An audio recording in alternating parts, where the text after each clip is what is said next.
Steve Herberman, and welcome to part 2 of my Lenny Breau-Style class. This one is on comping and soloing like the first part that I did, except there's one distinction, that instead of playing the essential tones, 2 notes primarily below a solo line or a melody, we're going to be dealing with 3 and 4 notes, which obviously makes things a little bit harder since you've only got the 4 fingers on the left hand to operate with, unless you reach over with your thumb. We're going to be talking about how to sneak in that 3rd or 4th note while still keeping some fingers free, at least 1 or 2 fingers free, to play a melody line. Really what we're going to be talking about is balancing the comping with the soloing, trying to get a nice balance between staccato and legato chords, and then also in some cases staccato and legato melodies. When I talk about adding that 3rd note to the essential tones that we covered in the first part, a lot of times that note is going to be a 9th. Sometimes it'll be something else, and occasionally you'll see in the examples that I'll be using triads. Instead of just the essential tones, we'll be using some triads on the bass strings.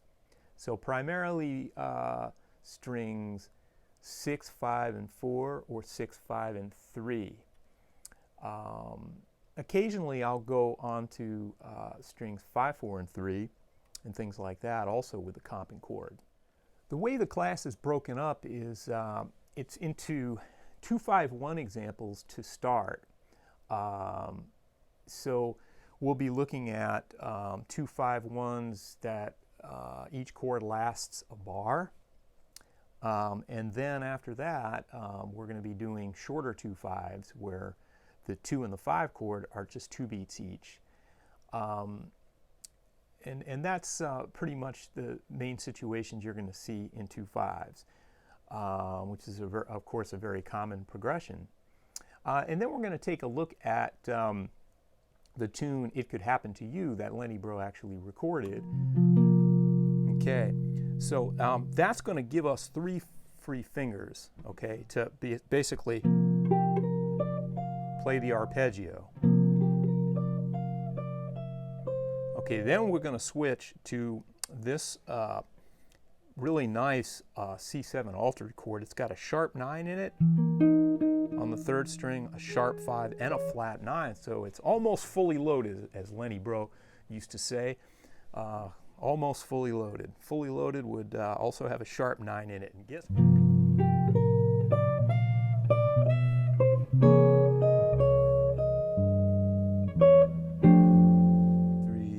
4.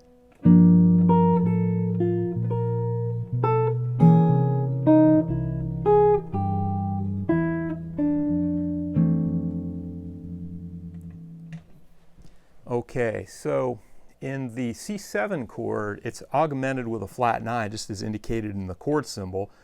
And as I said before, we're doing all the melody action is going to be with the 1st finger. Okay. Next, we're going to take a look at another 2-5-1 in F. So long as the range is good, I'm going to stay in the same key. So you can see what my MO is. If the range starts getting bad, then I switch keys. I'll also say that this is going to take 5 fingers of the right hand on many of these chords. So on the altered chord on the C7, we basically are using all 5 fingers here in order to pluck 5 notes at the same time. And we're skipping over the 2nd string on that particular example.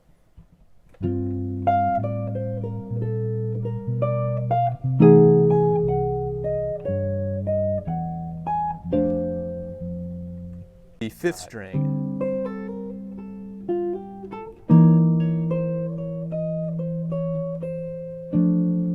To the backing track.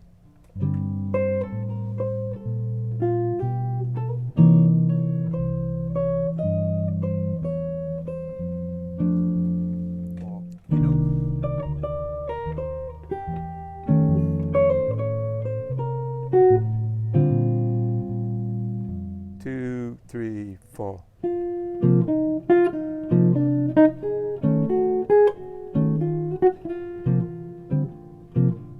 To the rhythm track.